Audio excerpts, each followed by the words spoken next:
আমন্ত্রণ নিউজ 24 এর নিয়মিত স্বাস্থ্য বিষয়ক সাপ্তাহিক আয়োজন স্বাস্থ্য সংলাপ অনুষ্ঠানে। দর্শক, আপনাদের সাথে আছি আমি ডাক্তার অর্থি জোখরিফ। চোখ আমাদের দেহের অত্যন্ত গুরুত্বপূর্ণ এবং সংবেদনশীল একটি অঙ্গ, যেটির মাধ্যমে আমরা পৃথিবী দেখি। তবে এই যে পৃথিবী দেখার এত গুরুত্বপূর্ণ একটি সংবেদনশীল অঙ্গ, আমাদের মনের অজান্তেই আমাদের চোখে নানা রকম রোগ ব্যাধি বাসা বাঁধে এবং বেশিরভাগ ক্ষেত্রে প্রাথমিক অবস্থায় আমরা এগুলো নিয়ে সতর্ক থাকি না। তবে চোখে এমন এমন জটিলতা মাঝে মাঝে আমাদের এতটাই জটিল আকার ধারণ করে যে অনেক সময় অন্ধত্বের অন্যতম এবং প্রধান কারণ হয়ে দাঁড়ায়।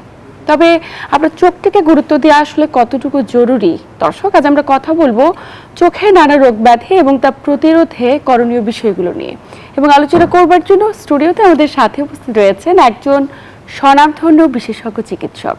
উপস্থিত আছেন অধ্যাপক ডাক্তার এম নজরুল ইসলাম, যিনি chairman glaucoma faculty, Bangladesh eye hospital ও ইনস্টিটিউট এবং সভাপতি বাংলাদেশ আই কেয়ার সোসাইটি এবং সাবেক সভাপতি বাংলাদেশ গ্লুকোমা সোসাইটি। প্রিয় দর্শক, চোখ সংক্রান্ত যে কোনো তথ্য কিংবা পরামর্শের জন্য চাইলেই ফোন দিতে পারেন টেলিভিশন স্ক্রলে দেখানো নাম্বারে। আমরা চেষ্টা করব বিশেষজ্ঞ চিকিৎসকের দ্বারা আপনার এই বিষয়টি নিয়ে আলোচনা করবার। স্যার, স্বাগত আজকের আয়োজনে। ধন্যবাদ ডক্টর অর্থি। এর সাথে নিউজ 24 স্বাস্থ্য সংলাপ অনুষ্ঠানে যারা দেখছেন শুনছেন তাদেরকে শুভেচ্ছা জানাচ্ছি। স্যার, আপনাকেও ধন্যবাদ। চোখ এত গুরুত্বপূর্ণ একটি অঙ্গ, কিন্তু প্রতি বছর হাজার হাজার মানুষ চোখে নানা জটিলতা ভোগ করছে এবং চোখে এমন এমন গুরুত্বপূর্ণ রোগ হয় যেটির কারণে অন্ধত্ব বরণ করছে পর্যন্ত। শুরুতে একটু জানবো স্যার, আপনি তো দীর্ঘদিন ধরে রোগী দেখছেন, আপনি এই জায়গাটাতে পায়োনিয়ার বলতে পারি। সাধারণত চোখের কি ধরনের জটিলতা নিয়ে রোগীরা আপনাদের শরণাপন্ন হয়? অনেক ধন্যবাদ। আপনি বলছিলেন যে চোখ অপরূপ সৌন্দর্য দেখার জন্য একমাত্র বাহন। চোখ না থাকলে আসলে আমরা পৃথিবীর কিছু দেখতে পারি না, একথা সত্য, ডেফিনেটলি। তো আপনি যেটা বলছেন, মানে অন্ধত্ব বাংলাদেশে যদি আমি চিন্তা করি তাহলে প্রথম কারণ হলো চোখের ছানি, দ্বিতীয় কারণ চোখের গ্লোকোমা বা চোখের প্রেশার থেকে যেটা হয়, তারপরে বলবো চোখের কর্নিয়া জনিত অন্ধত্ব, এরপরে আসছে ডায়াবেটিস রোগ থেকে যেটা হয়, ডায়াবেটিস জনিত অন্ধত্ব। আজকাল একটা রোগ দেখা যাচ্ছে যেটা বয়সের কারণে হয়, এজ রিলেটেড ম্যাকুলার ডিজেনারেশন। মোটামুটি আর একটা বলা যায় রিফ্র্যাক্টিভ এরর। আমাদের ছোট ছোট শিশু কিন্তু অনেক পাওয়ারের কারণে চোখে দেখতে পাচ্ছে না, এটা একটা কারণ বাংলাদেশের জন্য। ঈশ্বর নানাবিধ জটিলতা নিয়ে ভোগ করছে। একটু যদি বাচ্চাদের প্রসঙ্গটিতে যেমন ছিলাম, যে ছোট ছোট বাচ্চারা এত ডিভাইসের প্রতি তাদের অ্যাডিকশন, অ্যাফেকশন, যে খাওয়াতে গেলেও বাচ্চাদের ডিভাইসের দিকে তাকিয়ে খাওয়াতে হয়। এখন আসলে ছোট ছোট বাচ্চারা যখন অনেক দূরের কোনো জিনিস দেখে, দেখা যায় একদম কাছে গিয়ে বসে দেখছে। এই জটিলতাগুলো বাড়ছে কি কারণে? জি, আপনি ঠিকই বলেছেন যে আমরা যদি অনেকক্ষণ স্ক্রিন টাইম দেই তাহলে কি হয়, তাহলে চোখটা যদি বড় হতে শুরু করে। আর চোখ যখন বড় হয় তখন চোখের মায়োপিয়া ডেভেলপ করে। আপনি জানেন যে দূরে দেখতে পারে না, তখন তার কাছে গিয়ে গিয়ে দেখে। এই যে পজিশনটা বলা হয় মায়োপিয়া। তো বাচ্চাদের কিন্তু এই মায়োপিয়াটা বারবার ডেভেলপ করছে বেশি এই স্ক্রিন টাইমের কারণে। এবং আজকাল যেটা বলা হয় যে রাত্রেবেলা অনেক সময় লাইট জ্বলে, জ্বালানো ঘুমানো হয়, তারপরে সব কিছুতেই পড়াশোনা থেকে শুরু করে এভরিথিং এখন dependent on screen. Say TV বলেন, ল্যাপটপ বলেন, মোবাইল বলেন, সব কিছুতে কিন্তু ট্যাব বলেন। তারপরে স্ক্রিন টাইম বেশি হওয়ার কারণে সবারই কিছু প্রবলেম হচ্ছে। বাচ্চাদের যেটা হয় সেটা মায়োপিয়া, আর মিডল এজ যাদের হয় কম্পিউটার ভিশন সিনড্রোম হয়। অর্থাৎ কম্পিউটারে কাজ করতে দেখা যায় যে অনেকক্ষণই মাথা ব্যথা করছে, চোখ ব্যথা করছে, ভালো লাগছে না। এগুলো কিন্তু computer vision syndrome very common now throughout the world, আমাদের শুধু বাংলাদেশে না, সব জায়গায়। এবং আমরা বলি যে আপনারা যখন কম্পিউটারে কাজ করবেন 2 ঘন্টা পর একটু বিশ্রাম নেবেন, maybe for 5 minutes. আচ্ছা, লুক টু দি গ্রিন, আপনি সবুজ দেখেন, অন্যদিকে কাজ করেন, তাহলে চোখটা আবার সব চলে আসবে ভালো পজিশনে। 2 ঘন্টা পর একটু রেস্ট নিলেন, তাহলে কিন্তু কম্পিউটার ভিশনটা সিনড্রোমটা সাধারণত হয় না, মাথা ব্যথাটা কমে যায়। চোখের পাওয়ার যদি থাকে, আপনি পাওয়ারটা ঠিক মতো নেবেন, তাহলে কম্পিউটার ভিশন সিনড্রোমটা ঠিক হয়ে যায়। বাচ্চাদের ক্ষেত্রে আমি একটি কথা যোগ করতে চাই, সেটা ছোট বয়স থেকে আসলে স্ক্রিনিং করা উচিত, স্পেশালি প্রি স্কুল। আজকাল তো বাচ্চারা 4 বছর স্কুলে যাচ্ছে, তার আগে যদি আমরা দেখি যে তার চোখে কোনো পাওয়ার লাগে কিনা, মায়োপিয়া, হাইপারমেট্রোপিয়া আছে কিনা, দুটো চোখে একসঙ্গে দেখে কিনা। আমি জানি অনেকে দেখা যায় যে অনেক বড় হয়ে গেছে, উনি বুঝতে পারেন না যে উনি এক চোখে ভালো দেখেন, এক চোখে ভালো দেখেন না, এক চোখ বন্ধ করলে বুঝতে পারেন। এই জিনিসটা কিন্তু অনেক সময় পেয়ে যায়। এবং এরকম যদি হয় যে এক চোখে দেখছেন না, তো পাওয়ারের কারণে উনি পাওয়ারটা দেন নাই, তখন কি হয়, অ্যাম্বলিওপিয়া ডেভেলপ করে, লেজি আই হয়ে যায়, অলস চোখ হয়ে যায়। তো এইসব কারণে আমরা বলি যে ছোট বাচ্চাদের যদি প্রি স্কুলে স্ক্রিনিং করা হয়, সব ধরা পড়বে। একদমই তাই। তাহলে স্যার আমরা তো প্রি স্কুল স্ক্রিনিং খুব একটা করতে পারছি না, কিন্তু বাচ্চাদের যখন মায়োপিয়া হয় বা দূরদৃষ্টি সম্পূর্ণ যে জটিলতাগুলো এগুলো হয়, এগুলোকে একমাত্র অপশন চশমা দিয়ে কারেকশন করা? ডেফিনেটলি প্রথম দিকে চশমা দিয়ে কারেকশন করতে হবে, বাট বয়স বাড়তে বাড়তে যখন একটা বাচ্চা বড় হয়ে যায় তখন তাকে কন্ট্যাক্ট লেন্স দেওয়া যেতে পারে। আচ্ছা। আবার যখন 20 বছর বা অ্যারাউন্ড দ্যাট বয়সে তখন তো ল্যাসিক করা যেতে পারে, চোখের পাওয়ারটা কমিয়ে দেওয়া যেতে পারে, এগুলো চিকিৎসা আছে। কিন্তু আমি বলবো যে early অল্প stage-এ- বয়সে চশমাটাই একমাত্র দরকার। তবে হ্যাঁ, আপনি যেটা বলেছেন আর একটু যদি সূক্ষ্মভাবে বলতে চাই, ধরুন একজনের পাওয়ার এক চোখে -5, আচ্ছা। আরেক চোখে -1 অর সামথিং, সো এই যে ডিফারেন্সটা কিন্তু 3-এর বেশি বা 2-এর বেশি, তখন দেখা যায় চশমাতে ভালো কাজ করে না। সেসব ক্ষেত্রে কিন্তু আমাদের কন্ট্যাক্ট লেন্স দিতে হয় দুই চোখে সমান করার জন্য। আর যদি একটু বয়স হয়ে যায় 20-25 বছর বয়স, তখন তো আমরা লেসিক করতেই পারি। এভাবে কিন্তু আমরা করতে পারি। বেশিরভাগ ক্ষেত্রে চশমাটা খুব দরকার। অনেকে এত গুরুত্ব দেন না, কিন্তু আসলে খুবই দরকার। হ্যাঁ, এবং চশমা যদি না ব্যবহার করে তাহলে হয়তো পাওয়ারটা বাড়তেই থাকে বা জটিলতার পরিমাণ বাড়ে। এরকম না যে পাওয়ারটা বাড়তে থাকে, পাওয়ার ঠিকই থাকে, কিন্তু মানুষ উনি দেখতে পাচ্ছেন না, দেখা থেকে বিরত হচ্ছেন, কাজকর্ম ভালো করতে পারছেন না, হেডেক বা চোখের ব্যথা নিয়ে আসছেন। সবচেয়ে ইম্পর্টেন্ট, যদি বেশি পাওয়ারের ডিফারেন্স থাকে তাহলে একটা চোখ কিন্তু লেজি হয়ে যায়, অলস হয়ে যায়, অ্যাম্বলাইপিয়া হয়ে যায়। এটা তো খুব মারাত্মক সমস্যা। বড় হলে কিন্তু এটা ঠিক হয় না। সেজন্য ছোট বয়স থেকেই আসলে উচিত যে তাদেরকে চশমার মাধ্যমে স্ক্রিনিং করে চোখটাকে পাওয়ারটা দেখে দেওয়া উচিত। নট অনলি দ্যাট, ছোট বয়সে কিন্তু অনেক রোগ ধরা পড়ে। যেমন ধরেন আমি চোখের ছানি ও গ্লুকোমা নিয়ে কাজ করি। আমি অনেক বাচ্চা শিশু পাই যারা ছোট জন্ম থেকে চোখের ছানি নিয়ে জন্মগ্রহণ করেছে, জন্ম থেকে চোখে গ্লুকোমা নিয়ে জন্মগ্রহণ করেছে, এমনও হয়।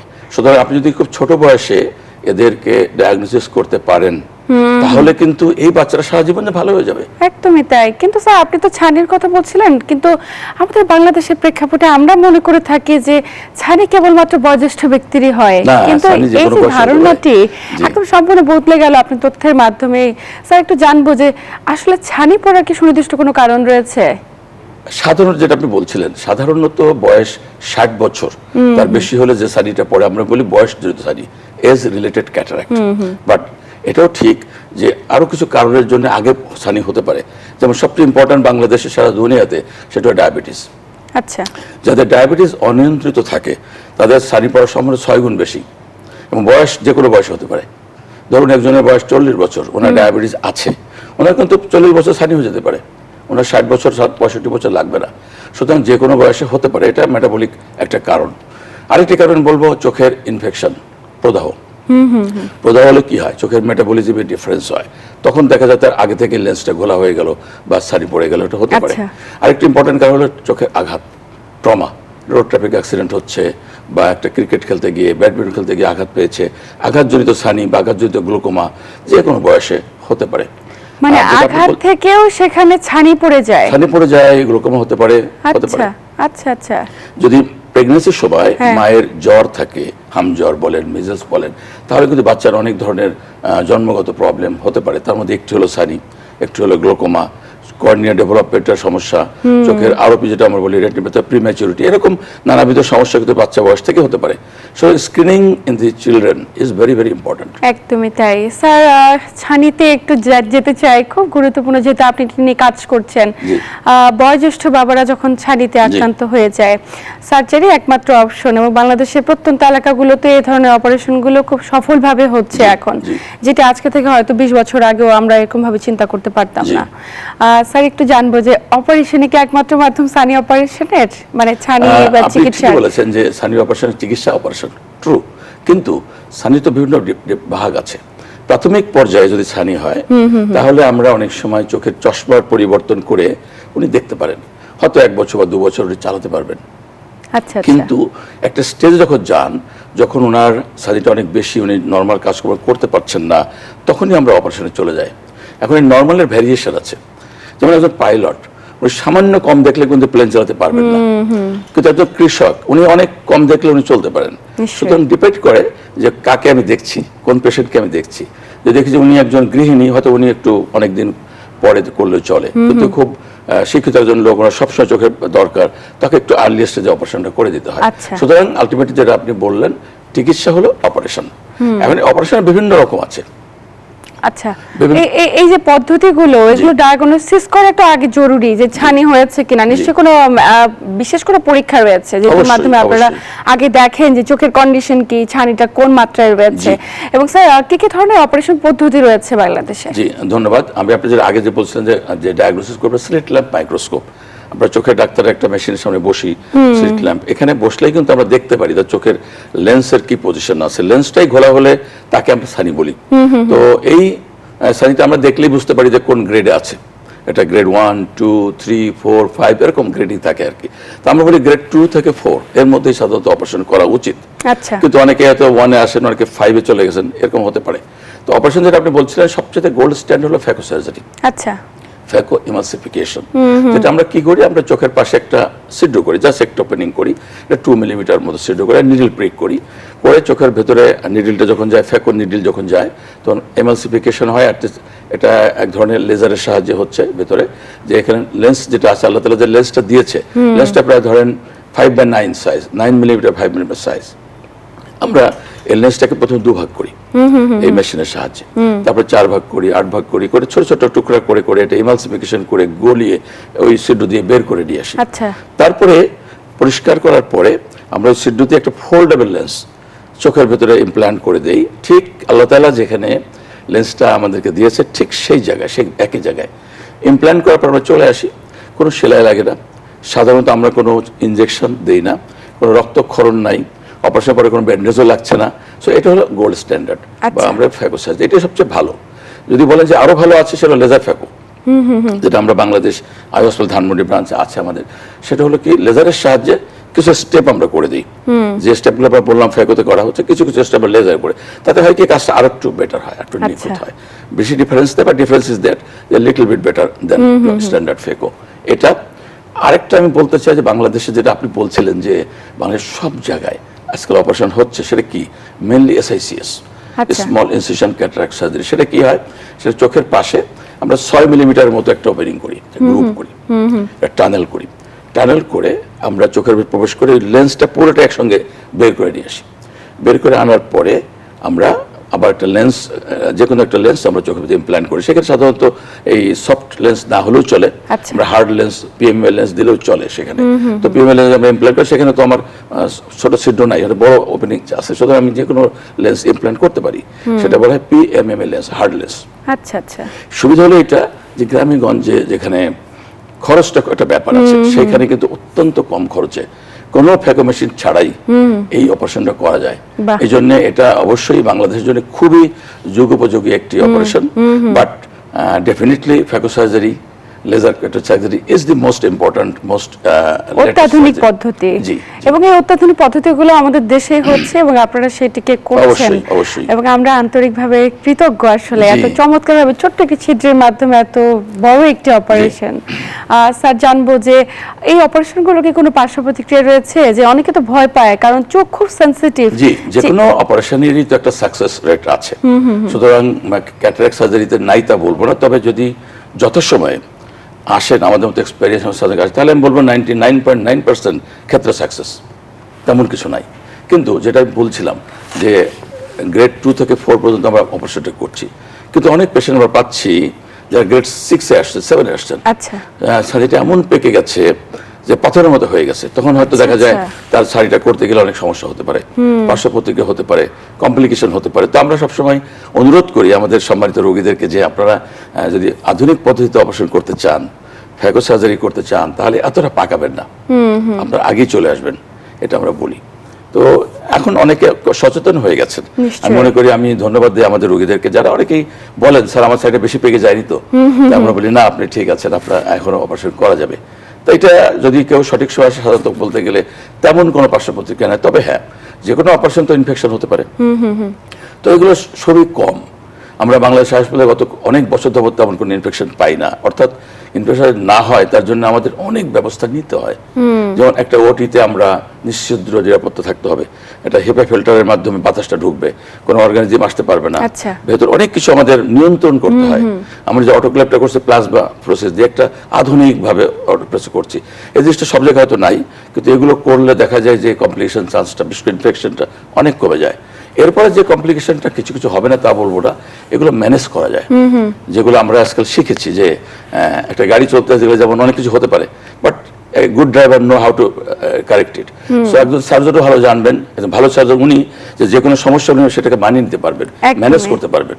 তো এরকম বেশিরভাগ ক্ষেত্রে হয় না, বাট কিছু হলেও সেটা ব্যবস্থা আমাদের আছে। নিশ্চয়ই নিশ্চয়ই, এবং খুব চমৎকার পদ্ধতির মাধ্যমে বাংলাদেশে অপারেশন হচ্ছে। যদি প্রাথমিক অবস্থায় রোগীগুলো একটু সচেতন হয়ে চিকিৎসকের কাছে যায়, হয়তো সফলতার মাত্রাটা অনেক বেশি বেড়ে যায়। স্যার, আপনি তো গ্লুকোমা নিয়েও কাজ করছেন, এবং গ্লুকোমার পরিসংখ্যান বলছে যে এটি এমন একটি জটিলতা যেটি বাংলাদেশ সহ বিশ্বব্যাপী অন্ধত্বের দ্বিতীয় বৃহত্তম কারণ। স্যার, এত বেশি অন্ধত্ব বরণ করছে কি কারণে? আসলে গ্লুকোমা কি ধরনের রোগ? অনেক ধন্যবাদ, আপনি গুরুত্বপূর্ণ বিষয়টা বলেছেন। গ্লুকোমা নিয়ে আসলে বেশিরভাগ আমি কাজ করি, বাংলাদেশ গ্লুকোমা সোসাইটির প্রেসিডেন্টও ছিলাম, এবং গ্লুকোমা আন্দোলনে আমি একটা সাধারণভাবে কাজ করি, একজন কর্মী। তো বাংলাদেশ শুধু না, সারা দুনিয়াতে গ্লুকোমা একটা প্রধান কারণ চোখের অন্ধত্বের। কারণ এই রোগটি হলো ইররিভার্সিবল ব্লাইন্ডনেসের নাম্বার 1 কজ গ্লুকোমা। সো সারা পৃথিবীতে এখন ওয়ার্ল্ড গ্লুকোমা সোসাইটি আছে, সারা দুনিয়াতে প্রায় 100-এর উপরে গ্লুকোমা ন্যাশনাল সোসাইটি আছে, বাংলাদেশেও আছে বাংলাদেশ গ্লুকোমা সোসাইটি। প্রতি বছর এরা 1 সপ্তাহব্যাপী গ্লুকোমা সপ্তাহ পালন করেন, গ্লুকোমা সম্পর্কে সচেতন করবে, যে মানুষকে উদ্বুদ্ধ করেন। কেন? কারণ হলো যে আমরা আলোচনা ছানি কিন্তু রিভার্সিবল ব্লাইন্ডনেস। বা ছানি পড়েছে আমি দেখতে পাচ্ছি না, পরদিন ভালো দেখছি, পরদিনই ভালো দেখছি, কিন্তু গ্লুকোমা ইররিভার্সিবল ব্লাইন্ডনেস। আমার যদি একটি গ্লুকোমায় সে 80% ক্ষতি হয়ে থাকে, আমার চোখের নার্ভ ক্ষতি হয়ে থাকে, দৃষ্টির পরিষেবা চলে যায়, কমে গিয়ে থাকে, এটা কিন্তু আর রিভার্সিবল নয়, এটা ইররিভার্সিবল। সুতরাং একজন গ্লুকোমা ব্লাইন্ড যদি কেউ আসেন, উনি কখনো আর ভালো হবেন না। এই যে মেসেজটা, এই যে সচেতন মেসেজটা আমরা সবাইকে দেওয়ার চেষ্টা করি, যে আপনারা খুব আর্লি স্টেজে গ্লুকোমা ধরার চেষ্টা করবেন, ডায়াগনোস করার চেষ্টা করবেন, যাতে করে আপনার চিকিৎসা করলে সারা জীবন ভালো থাকবেন। এবং আমি আমার 25 বছরের একটা এক্সপেরিয়েন্স বলি, যে যারা আর্লি স্টেজে গ্লুকোমা ডায়াগনোস আমি করেছি, সে 30%, 40%, 50% ড্যামেজের পরে ডায়াগনোস করতে পেরেছি, এখনো তারা ভালো আছেন। আচ্ছা, ইনশাআল্লাহ তারা এখনো ভালো আছেন, যে এটা কনফিডেন্ট যে না, তারা ভালো থাকা সম্ভব। কিন্তু কেউ যদি আমার কাছে 99% ড্যামেজের পরে আসেন, তার কিন্তু ভালো করা খুব কঠিন, ভালো থাকা কঠিন। তার মানে চোখের একটা ড্যামেজ আমরা যেটা বুঝতে পারছি। আমি একটু যদি জানতে চাই স্যার, যে গ্লুকোমা আসলে কি ধরনের রোগ, মানে এটাতে কি হয়, উপসর্গগুলো কেমন প্রকাশ পেতে পারে? অনেক ধন্যবাদ। আমি যেটা বলছিলাম যে চোখের ভেতরে যে নার্ভ থাকে, প্রায় 12 লক্ষ নার্ভ চোখের মধ্যে আছে। সাধারণত চোখে তো প্রেশারটা বেড়ে যায়, তাহলে এই নার্ভ ডিজেনারেশন হয়ে যায়, মারা যায়। তখন আমাদের দৃষ্টির পরিসীমা এটা কমতে শুরু করে। 100 ভাগ থেকে আস্তে আস্তে কমতে কমতে কমতে গ্লুকোমা পার্শ্বিক দৃষ্টির পরিসীমা সেটা কমতে শুরু করে, কমতে কমতে কমতে একটা সময় টানেল ভিশন হয়ে যায়। তখন উনি দেখতে পারেন, সোজাসুজি দেখতে পারেন, কিন্তু সাইডটা দেখতে পারেন না। আমরা যখন ডানে বামে সব দিকে মুভ করে দেখছি, এটা দেখাটা একটা সংকীর্ণতা চলে আসে। জি, তখন এই যে কন্ডিশনটা, এটা হলো গ্লুকোমা। আচ্ছা স্যার, এই যে গ্লুকোমা সম্পর্কে জানলাম, উপসর্গ কেমন প্রকাশ পাচ্ছে কিছুটা জানতে পেরেছি, আরো অনেক কিছু জানার আছে, একজন দর্শক অপেক্ষায়। অবশ্যই। কে আছেন দর্শক? আপনার নাম বলে প্রশ্ন করুন। জি, আমি বলছিলাম খুলনা থেকে বজলুর রহমান। জি জি জি, আমরা শুনছি আপনাকে। স্যারের কারণে অপারেশন করেছিলাম 2 মাস আগে। ওনার সানি অপারেশন হয়েছিল, ওনার গ্লুকোমা আছে, কিন্তু লেন্স লাগানো হয়েছিল। সেখানে এখন দেখতেছি গোসল করার পরে বাম চোখে একটু পানি পানি আসে, গোলা গোলা আসে। স্যার দিয়েছিলেন জোলাডিন, ফাইলো, লমিনার আর সেপোটিল বলে আছে, তো খাওয়া হয়েছিল আর কি। জি, এই মুহূর্তে কি সমস্যা হচ্ছে আপনার? চোখে গোসল করার পরে একটু গোলা গোলা আসে আর কি, গোলা দেখা যায়। রোগীর সাথে কথা বল, রোগীর সাথে। জি জি জি, রোগীর সঙ্গে। রোগী, আপনার বয়স কত? আপনি এসে শুনছেন আমাদের? নাম কি আপনার? নাসরিন রহমান। জি নাসরিন, আমরা শুনছি আপনাকে। আপনার কি সমস্যা বলেন তো? ঘোলা দেখছেন? হ্যাঁ, ঘোলা মানে না, গোসল করে পরে মনে হয় যেন চোখের ভিতরে, লেন্সের ভিতরে মনে হয় পানি গেছে, এরকম একটু ঘোলা দেখা যায়। ওষুধ খাচ্ছেন কিন্তু কমছে না? হ্যাঁ, ওষুধ তো খেয়েছে, অ্যান্টিবায়োটিক শেষ, খান 3টা চলে। জি দর্শক, আমরা বুঝতে পেরেছি, আমাদের বিশেষজ্ঞ চিকিৎসক আপনার এই বিষয়টি নিয়ে আলোচনা করবেন, আপনি আমাদের সাথেই থাকুন। না, অনেক ধন্যবাদ আমার প্রশ্নের জন্য। আমারই পেশেন্ট উনি বলছেন যে আমি অপারেশন করেছি 2 মাস আগে, যেটা উনি বললেন সেটা চোখে একটু পানি চলে আসে, তখন ওর ঘোলা লাগে। আসলে কি যখন একটা লেন্স অপারেশন, ওনার তো গ্লুকোমা আছে, উনি গ্লুকোমার ওষুধ ব্যবহার করছেন, কিন্তু আমি শুধু ক্যাটারাক্টটা করেছি, হয়তো ওষুধ দিয়ে ওনার গ্লুকোমাটা কন্ট্রোল করছে, ওনার প্রেশারটা কন্ট্রোল করছি। তো হয় কি গ্লুকোমার ওষুধ কিন্তু অনেক সময় অ্যালার্জি তৈরি করে, আচ্ছা, অনেক সময় চোখ লাল হয়ে যায়, চোখে পানি চলে আসে, অ্যালার্জি হয়, এটা কারণ হতে পারে। আবার অনেকের আছে যে আগে থেকে তার এপিফোরা বা চোখের যে নেত্রনালী সেটা হয়তো ব্লক থাকতে পারে, তার জন্য চোখে পানি চলে আসে। এটা may not be related with the cataract, হয়তো ওনার যে অপারেশন তার সাথে রিলেটেড না, কিন্তু ওনার যে নেত্রনালী হয়তো একটু সরু হয়েছে, সেখান থেকে পানি জমতে পারে। অথবা উনি যে চোখের গ্লুকোমার ওষুধগুলো ব্যবহার করছেন, প্রত্যেকটা গ্লুকোমার ওষুধের টক্সিক এফেক্ট থাকে, সাইড ইফেক্ট আছে। তো এই সাইড ইফেক্টটা একটা হলো ওনার পানি আসতে পারে, চুলকাতে পারে, লাল হতে পারে, এগুলো হয়তো হচ্ছে, বাট এগুলো খুব মাইনর প্রবলেম। আমি আশা করি উনি অপারেশন ভালো আছে ওনার, কিন্তু উনি মাইনর প্রবলেম জন্য তাকে সমস্যা হচ্ছে, এর জন্য কিছুদিন হয়তো অ্যালার্জিক ওষুধ দিলে উনি ভালো হয়ে যাবেন। এবং এই যে অপারেশন পরবর্তী সময় কিছুদিন হয়তো এরকম ফেস করার পরে থাকে না, অনেকে থাকতে পারে, but this are very minor thing. এটা হয়তো ওনার একটা অ্যান্টিবায়োটিক ওষুধ দিলে এটা চলে যেতে পারে ইনশাআল্লাহ। আচ্ছা, সেক্ষেত্রে স্যার অবশ্যই ওনার আসলে আতঙ্কিত হওয়ার মতো কোনো কারণ নেই না, বরঞ্চ উনি যেটা বললেন যে গ্লুকোমা আছে ওনার, যে গ্লুকোমার ওষুধগুলো যেন সঠিকভাবে দেন, সঠিকভাবে যদি উনি না দেন তাহলে কি হবে, চোখের প্রেশার বেড়ে ওনার নার্ভ শুকায় যাবে। নার্ভ যদি শুকিয়ে যায় তাহলে উনি ব্লাইন্ডের দিকে চলে যাবেন। যত ভালো অপারেশন হোক না কেন, ওনার কিন্তু ওই গ্লুকোমাটা কন্ট্রোল করা যাবে না। এই জন্য ওষুধটা দিতে হবে, মাঝে মধ্যে আমাদেরকে দেখাতে হবে, প্রেশারটা মাপতে হবে, প্রেশারটা নর্মাল 10 থেকে 20 মিলির মধ্যে আছে কিনা দেখতে হবে। যদি এমন হয় যে আমার এই পেশেন্টের গ্লুকোমাটা কন্ট্রোল করা যাচ্ছে না, ওনার প্রেশারটা 20-এরও বেশি, ওষুধ দেওয়ার পরেও, তখন ওনার গ্লুকোমার অপারেশনের প্রয়োজন হবে। নিশ্চয়ই আমি ওনাকে বলেছি যে you may need glaucoma surgery. যদি আমরা কন্ট্রোল করতে না পারি ওষুধের মাধ্যমে, তাহলে গ্লুকোমার অপারেশন আছে, আমরা অপারেশন করে দিলে আবার হয়তো ওষুধগুলো লাগবে না। কিন্তু হয়তো ওনাকে অপারেশন কেন করি নাই, দুটো কারণে হয়তো করি নাই। হয়তো গ্লুকোমাটা ওনার প্রাইমারি স্টেজে আছে, অথবা ওনার লেট স্টেজে, এমন লেট স্টেজে চলে গেছে যে গ্লুকোমা অপারেশন করলে ওনার ক্ষতি হতে পারে। তো সেজন্য হয়তো ওইদিকে আমি যাই না। মানে গ্লুকোমারও বিভিন্ন ধরনের স্টেজ রয়েছে, আমরা তো বিভিন্ন উপসর্গের কথা জানছিলাম যে চোখে উপসর্গ কিন্তু আমি বলতে পারি না তখন, একদম আরো বিস্তারিত জানতে চাই। উপসর্গহীন গ্লুকোমা, আসলে আমাদের বেশিরভাগ গ্লুকোমা হলো উপসর্গ নেই, এই জন্যই তো মানুষ বুঝতে পারেন না, নীরবঘাতক, সাইলেন্ট কিলার অফ ভিশন। তো এখন নেই, তারপরেও কিছু আছে, যেমন ধরুন আমরা যদি গ্লুকোমা ক্লাসিফাই করি তাহলে প্রথম বলতে হবে যে open angle glaucoma, closed angle glaucoma. আমরা যদি অ্যাঙ্গেলটা অনেক সাধারণ দর্শক যদি বলবো যে চোখের পাশে একটা অ্যাঙ্গেল রয়েছে, 360 ডিগ্রি একটা অ্যাঙ্গেল রয়েছে। অ্যাঙ্গেলটা কি, যে চোখের পাশ দিয়ে একটি অ্যাকুয়াস হিউমার, চোখের পানি তৈরি হয়, স্পেশাল ফ্লুইড। এই ফ্লুইডের কাজ হলো চোখটাকে নিউট্রিশন দেওয়া। চোখের ভেতরে কোনো ব্লাড সাপ্লাই নাই, আল্লাহ তাআলা খুব ইন্টারেস্টিংলি চোখটাকে তৈরি করেছেন, আমরা দেখতে পাই।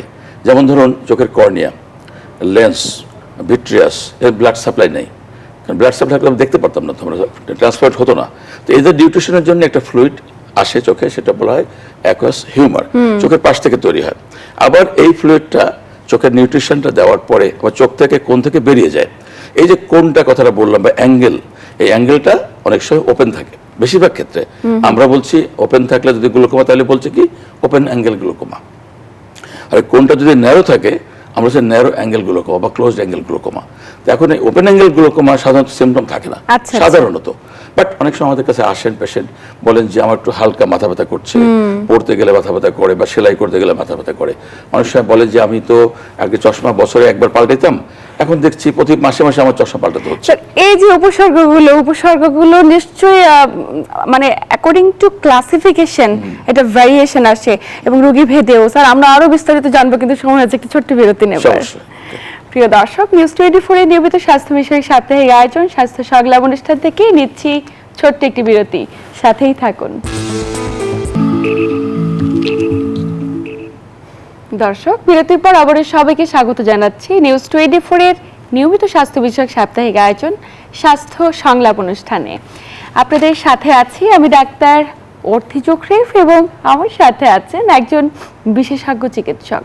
স্যার, বিরতির পর আবারও স্বাগত আমাদের আজকের আয়োজনে। ধন্যবাদ। আমরা বিরতির আগে যে বিষয়টি নিয়ে আলোচনা করছিলাম, অ্যাঙ্গেল ক্লোজার গ্লুকোমা, এই বিষয়টিতে আমরা আলোচনায় ফিরবো, কিন্তু স্যার দীর্ঘ সময় ধরে একজন দর্শক অপেক্ষায়। কে আছেন দর্শক? আপনার নাম বলেই প্রশ্ন করুন। হ্যাঁ, আমি জিহাদি সুলাইমান, ফরিদপুর আলফাডাঙ্গা থেকে। জি, আমরা শুনছি আপনাকে। আচ্ছা, বিষয়টা হচ্ছে কি আমার ডটার ইন্টারমিডিয়েট পরীক্ষায় বছর দিচ্ছে। তা ওই 5 থেকে মাথা ব্যথা করা, তারপর আমি মধ্যস্থলী মালিকা চক্ষু হাসপাতালে ডাক্তার দেখাই, ওরা বারবার চশমা দেন, দেওয়ার পরও মাথাটা ব্যথা করে এবং চোখে কম দেখে।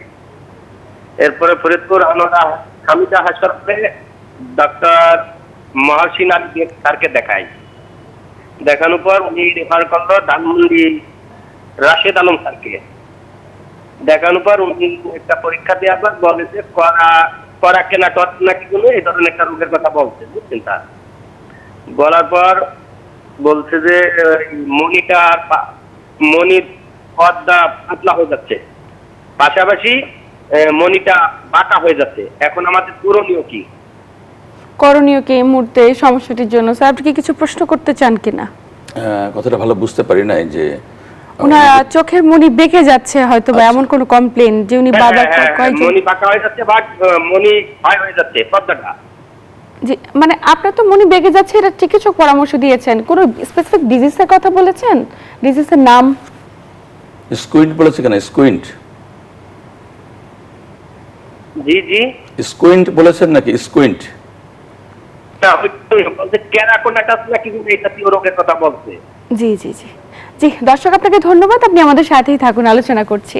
স্যার এমনই হয়তো স্কুইন্টের কথাই হয়তো উনি বলছে। পরে বললেন যে প্রথমে ওনার মাথা ব্যথা হচ্ছিল, ডক্টর মহসিন বেগ ফরিদপুরে দেখেছেন, পরে উনি পাঠিয়েছেন ডক্টর রাশেদ আলমকে, যিনি কর্নিয়া বিশেষজ্ঞ। তারপরে আবার অন্য একজন ডাক্তারকে দেখেছেন। মাথা ব্যথা তো অনেক কারণ থাকতে পারে, স্কুইন্ট হলেও কারণ হতে পারে। অনেক সময় দেখা যায় যে পাওয়ারের ডিফারেন্সের কারণে স্কুইন্ট হতে পারে, যেটা আমরা প্রথমে আলোচনা করছিলাম যে এক চোখে একটা পাওয়ার আছে ভালো, এক চোখে অনেক বেশি কম পাওয়ার, প্লাস বা মাইনাস, তখন কিন্তু স্কুইন্ট হয়ে যেতে পারে। অনেকে জন্মগতভাবে স্কুইন্ট হতে পারে, বংশগত হতে পারে, এটা হতেই পারে। তো সেক্ষেত্রে একজন অকুলোপ্লাস্টিক ডাক্তারকে দেখিয়ে এটা ঠিক করতে হবে। আচ্ছা, এটা অপারেশনের মাধ্যমে বা ওষুধের মাধ্যমে, ওষুধ কেমন কিছু নাই, হয়তো অপারেশনের মাধ্যমে বা চশমার মাধ্যমে ঠিক করতে হবে, এটাই। অবশ্যই তাহলে বিশেষজ্ঞ চিকিৎসকের প্রতি আস্থা রাখাটাই জরুরি এই ক্ষেত্রে। অবশ্যই অবশ্যই যদি অপারেশনের পরামর্শ দিয়ে থাকে। ব্যাপার দেখলাম আমরা যে চিকিৎসকরা কিন্তু রেফার করছেন, হ্যাঁ হ্যাঁ, যে এটা একজন সবচেয়ে ডাক্তার গুরুত্বপূর্ণ। রেফার করছেন, কেউ কিন্তু ধরে রাখছেন না। নিশ্চয়ই। যার কাছে গেলে সবচেয়ে ভালো চিকিৎসাটা পাবে। যেমন ধরুন আমি চোখের ক্যাটারাক্ট এবং গ্লোকোমা নিয়ে কাজ করি, অন্য বিষয়গুলো যে আমার কাছে আসেন সঙ্গে রেফার করে দেই। তাতে হয় কি, এই পেশেন্টটা কিন্তু মানে ভালো চিকিৎসা পাবেন। এবং আমাদের বাংলাদেশ হাসপাতালে একটা ইউনিক বিষয় আছে, সেটা যখন একজন রুগী আসেন, আমি দেখি প্রাইমারিলি ধরুন উনি একজন রেটিনার পেশেন্ট, আচ্ছা, ওই সঙ্গে সঙ্গে একজন রেটিনা স্পেশালিস্টকে দেখে পাঠিয়ে দিই। এবং সেক্ষেত্রে ওই রোগের কিন্তু এক্সট্রা কোনো ফি দিতে হয় না, মানে আমার এটা ট্রান্সফার হয়ে ওই রোগে চলে যাচ্ছে। তো এই সুবিধাগুলো আমাদের হাসপাতালে আছে, এবং এই যে সাব স্পেশালিটি রেফারাল, এটা খুব ভালো রোগীর জন্য। বাহ, মানে এটা আমাদের দেশের অন্যান্য জায়গাগুলোতে এত অ্যাভেলেবল হচ্ছে না, অনেক জায়গায় হচ্ছে, বড় কিন্তু আমরা হয়তো বাড়াতে পেরেছি কিছু। বাংলাদেশে যেমন সরকারি হাসপাতাল, ন্যাশনাল ইনস্টিটিউট অপথলমোলজি, সেখানে তো আছে এটা। বাহ, এটা খুবই আমাদের জন্য আনন্দের খবর যে যে রোগের যে বিশেষজ্ঞ চিকিৎসক তার কাছে রেফার করাটা খুব বেশি জরুরি। স্যার বিরতির আগে যেমনটি কথা বলছিলাম যে গ্লুকোমার যে প্রকারভেদ রয়েছে তার মধ্যে অ্যাঙ্গেল ক্লোজার গ্লুকোমা, সেটি হয়েছে কিনা, বিশেষ কি ধরনের উপসর্গের মাধ্যমে? ধন্যবাদ। আমরা বলছিলাম যে বেশিরভাগ গ্লুকোমার ক্ষেত্রে উপসর্গ থাকে না, কিন্তু অ্যাঙ্গেল ক্লোজার গ্লুকোমা তাদের উপসর্গ থাকে। যেমন ধরুন কেউ একজন, বিশেষ করে ফিমেলদের এই রোগটা বেশি হয়, এই angle closure glaucoma, female more than 40 years এদের বেশি হয়। তো তাদের কি হয়, তারা দেখা যায় সেলাই করতে গেছেন মাথা ব্যথা করছে, একটা মুভি দেখতেছেন অন্ধকারে মাথা ব্যথা করছে, পড়াশোনা করতে গেলে মাথা ব্যথা, এইগুলো পাওয়া যায়। আরেকটা কি হয় যে কালার্ড হ্যালোজ, অর্থাৎ রংধনুর মতো রং অনেকে দেখেন, চোখের প্রেশার বেড়ে গেলে এটা দেখতে পারে, এগুলো হতে পারে। সবচেয়ে মারাত্মক হলো অ্যাকুট গ্লুকোমা। অ্যাকুট অ্যাপেন্ডিসাইটিস যেমন অ্যাকুট একটা কন্ডিশন, চোখের অ্যাকুট গ্লুকোমাটা কি হয়, চোখের প্রচন্ড ব্যথা হয়, চোখের প্রেশার আমরা বলেছি 10 থেকে 20, এটা বেড়ে গিয়ে 70-80 মিলিমিটার মার্কারি হয়ে যেতে পারে, এবং চোখটা দেখা একদম কমে যায়, লাল হয়ে যায়। এবং এমনও দেখেছি যে পেশেন্টরা বিছানায় গড়াগড়ি করছে, মাটিতে গড়াগড়ি করছে, এত প্রচন্ড ব্যথা, চোখে ব্যথা, পেটে ব্যথা, রেফার্ড হয়ে যায়। এবং আমরা অনেক সময় টেলিফোনে কিন্তু শুনলেই বুঝতে পারি এটা অ্যাকুট গ্লুকোমা, শুনলেই বুঝতে পারি। তো অনেক সময় এই ধরনের উপসর্গ থাকে। ফরচুনেটলি এই গ্লুকোমাটা কম, আনফরচুনেটলি সিম্পটম নাই, এটাই গ্লুকোমার মাত্রা বেশি। তো এর সুবিধা হলো কি, এর সঙ্গে সঙ্গে ডাক্তার চলে আসেন, চলে আসলে কিন্তু আমরা চিকিৎসা দিনের ভালো হওয়ার সম্ভাবনা বেশি থাকে। তবে যদি এই ধরনের গ্লুকোমা 24 আওয়ার্সের মধ্যে না আসেন, তাহলে তার অপটিক নার্ভ একেবারেই অন্ধ হয়ে যাওয়ার সম্ভাবনা বেশি থাকে। আমরা বলি যে একদিন অন্ধ হয়ে যাওয়ার সম্ভাবনা বেশি থাকে। সেজন্য সবসময় সতর্ক করি রোগীদেরকে, এরকম কখনো যদি পেইন হয় সঙ্গে সঙ্গে চলে আসবেন। একদমই তাই। এখন রোগীরা বুঝবেন কিভাবে? রোগীরা বুঝবেন এভাবে, যখন আমরা একজন রোগীকে দেখি আমরা তো একটা পরীক্ষা করি গনিওস্কোপি, অ্যাঙ্গেলটা ওপেন নাকি ক্লোজ। যদি দেখি ক্লোজ আছে আচ্ছা। তাহলে তাদেরকে সতর্ক করে দেই যে আপনার ক্লোজ আছে, আপনি যে কোনো এরকম যদি অন্ধ সমস্যা হয় আপনি আগে চলে আসবেন। অথবা কি করি আমরা তাদেরকে একটা লেজার করে দিই, এলপিআই, লেজার পেরিফেরাল আইরোড্রোমি। কি এটা? এটা হলো ওই যে অ্যাঙ্গেলটা বলছিলাম, অ্যাঙ্গেলটা বন্ধ হয়ে গেছে, বন্ধ হয়ে গেলে আমরা এখানে একটা লেজার করে দিচ্ছি যাতে করে একটা ওপেনিং আর্টিফিশিয়ালি তৈরি করা হয়, বাইপাস ওপেনিং। সুতরাং হয় কি, যখন ফ্লুইডটা এদিক দিয়ে বন্ধ হওয়ার কারণে যেতে পারছে না, তখন আরেকটা রাস্তা দিয়ে যেতে পারছে। সো লেজারটা করে দিলে কি হয়, এদের এই 50, 60, 70 প্রেশারটা হয় না। এটা তো কিন্তু একটা প্রিভেন্টিভ মেজার। অঙ্গেল ক্লোজার গ্লুকোমা যদি কখনো পাই, আমরা সাধারণত বলি যে তুমি এটা ওই লেজারটা করে নেবে। আরেকটা বিষয় আমি এখানে ইম্পর্টেন্ট বলে দেওয়া দরকার, সেটা হলো ফ্যাকোমরফিক গ্লুকোমা। এটা আমরা আলোচনা করছিলাম যে লেন্স যেটা ক্যাটারাক্ট যেটা হয়, অনেকের ক্যাটারাক্ট যখন আর্লি স্টেজে থাকে তখন কি হয়, তখন তার চোখের ভেতরে যে লেন্সটা আমরা বলেছি ঘোলা হয়ে যায় সানি হলে, নট অনলি ঘোলা, এটা একটু বড় হয়ে যায়, সাইজ একটু বড় হয়ে যায়। তো চোখ তো একটা ফিক্সড জায়গা, বল, তো যখন সানিটা বড় হয়ে যাচ্ছে তখন ওই স্পেসটা কমে যায়, তখন কিন্তু প্রেশারটা বেড়ে যায়। তো আমরা অনেক পেশেন্ট পাই যাদের আর্লি ক্যাটারাক্ট, অল্প সানি হয়েছে, গ্রেড 1, কিন্তু তার চোখের প্রেশারটা 30, একটু বেশি। উনি কমপ্লেন করছে, আচ্ছা আমার তো মাথা ব্যথা হচ্ছে, প্রায় অন্ধকারে কাজ করলে মাথা ব্যথা হয়, সমস্যা হয়। আমি দেখলাম যে ওনার প্রেশারটা একটু বেশি, আচ্ছা, ওনার অ্যাঙ্গেলটা ক্লোজ, তখন ওনার সামান্য ক্যাটারাক্ট আছে, ওনার দেখা যেত ঠিক আছে, 6/6 দেখতে পারেন। এই রোগীর জন্য প্রাইম ট্রিটমেন্ট হলো এই সানিটাকে ফেলে দেওয়া, অর্থাৎ ফ্যাগো সার্জারি। কেননা এই প্যাথোলজিটা হলো তার ক্যাটারাক্ট। এই ক্যাটারাক্ট যদি আমি রেখে দেই, আমি লেজার করে দিতে পারি অল্প সময়ের জন্য, কিন্তু আলটিমেট ট্রিটমেন্ট হলো এই ফ্যাগো সার্জারি।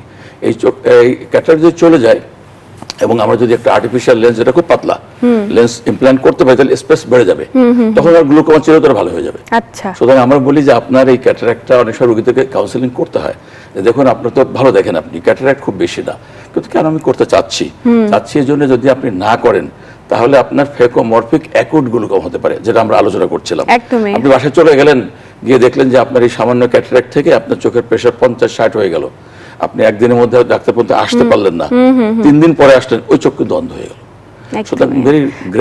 একটার সঙ্গে আরেকটা কোরিলেটেড। আপনি ক্যাটারাক্টের অপারেশন করলেন না, সেটার কারণে গ্লুকোমা হয়ে যেতে পারে, এবং যেহেতু প্রাথমিকভাবে গ্লুকোমা কোনো উপসর্গ প্রকাশ করছে না, অনেক ক্ষেত্রে ক্যাটারাক্ট ডায়াগনোসিস করতে গিয়ে তখন দেখা যায় যে গ্লুকোমা চলে যাচ্ছে। জি, রিলেটেড, একদমই রিলেটেড। এবং স্যার, এই যে গ্লুকোমায় আক্রান্ত হচ্ছে, প্রাথমিক অবস্থায় যেহেতু বুঝতে পারছে না, যখন পরবর্তীতে আপনাদের শরণাপন্ন হয়, অনেক ক্ষেত্রে অনেক তো বেশি দেরি হয়ে যায়, এই রোগীগুলোকে কি অপারেশন করার পরেও সুস্থ স্বাভাবিক জীবনযাপন করতে পারে? এই বিষয়টি সম্পর্কে জানবো, অনেক কিছু জানার আছে স্যার গ্লুকোমার এই বিষয়টি সম্পর্কে জানবো, তবে সময় হচ্ছে আরেকটি বিরতি নেবার। প্রিয় দর্শক, নিউজ 24 এর নিয়মিত স্বাস্থ্য বিষয়ক সাপ্তাহিক আয়োজন স্বাস্থ্য সংলাপ অনুষ্ঠান থেকে নিচ্ছি আবার একটি বিরতি, সাথেই থাকুন। প্রিয় দর্শক, বিরতির পর আবারও সবাইকে স্বাগত জানাচ্ছি নিউজ 24 এর নিয়মিত স্বাস্থ্য বিষয়ক সাপ্তাহিক আয়োজন স্বাস্থ্য সংলাপ অনুষ্ঠানে। আপনাদের সাথে আছি আমি ডাক্তার অর্থি জোখরিফ, এবং আমার সাথে আছেন একজন স্বনামধন্য বিশেষজ্ঞ চিকিৎসক। স্যার, বিরতির পর আবারও স্বাগত আজকের আয়োজনে। ধন্যবাদ। বিরতির আগে কথা বলছিলাম যে গ্লুকোমা হয়েছে কিনা একজন ব্যক্তির বেশিরভাগ ক্ষেত্রে বোঝার কোনো উপায় নেই, হয়তো বা প্রাথমিক অবস্থায় যেহেতু উপসর্গবিহীন অনেকে বুঝে উঠতে পারেন, এবং অনেকখানি পেরিয়ে যাওয়ার পরে তারা চিকিৎসকের শরণাপন্ন হয়। যখন আপনাদের কাছে যায়, আসলে স্যার একটু যদি জানি যে ডায়াগনোসিস কিভাবে করেন এবং সেক্ষেত্রে চিকিৎসা পদ্ধতির সুবিধাগুলো কি রয়েছে? অনেক ধন্যবাদ, খুব ইম্পর্টেন্ট কোশ্চেন। যখন আমাদের কাছে আসেন, আমরা কিন্তু আজকাল আপনি জানবেন যে যখন চোখের ডাক্তার আসেন, সাধারণত আমাদের কাছে যখন আসেন অনেকগুলো পরীক্ষা হয়। রোগী ঢোকার পরে প্রথমে আমার কাছে আসেন না, প্রথমে যান একটা চোখের পাওয়ার কত দেখেন, এনসিটি বা নন কন্ট্যাক্ট টোনোমেট্রিকে চোখের প্রেশারটা দেখেন, চোখের কর্নিয়াল থিকনেসটা দেখেন। সো আমি যখন রোগীটা পেয়ে তখন দেখি তার চোখের প্রেশারটা ঠিক আছে কিনা। আমরা পরীক্ষা করার পর তার রোগটা দেখি, চশমা দেই, তার চোখের ভেতরে দেখি তার অপটিক নার্ভ ঠিক আছে কিনা। অপটিক নার্ভ হলে যেটা আমরা বলছিলাম যে 12 লক্ষ নার্ভের যে হেড হয়, হেডটার মধ্যে ক্ষয় হয়েছে কিনা, কোনো চেঞ্জ আছে কিনা সেটা আমরা দেখি। যদি সন্দেহ করি তাহলে আমি তাদেরকে ভিজুয়াল ফিল্ড অ্যানালাইসিস বা দৃষ্টির পরিষেবার পরীক্ষার জন্য পাঠাই। আরও যদি মনে করে আরও সন্দেহ হয় তখন আমরা অপটিক্যাল কোহেরেন্স টমোগ্রাফি, ওসিটি, আচ্ছা, যেটা কাইন্ড অফ চোখের সিটি স্ক্যানের মতো, যে চোখের ভেতরে লেয়ারগুলো আমরা দেখতে পাই, গ্লুকোমা হলে কি পাতলা হয়ে যায় সেগুলো আমরা দেখতে পাই। তো কালার ফান্ডাস ফটোগ্রাফি এগুলো করলে 100% ক্ষেত্রে আমরা গ্লুকোমা ডায়াগনোসিস করতে পারি।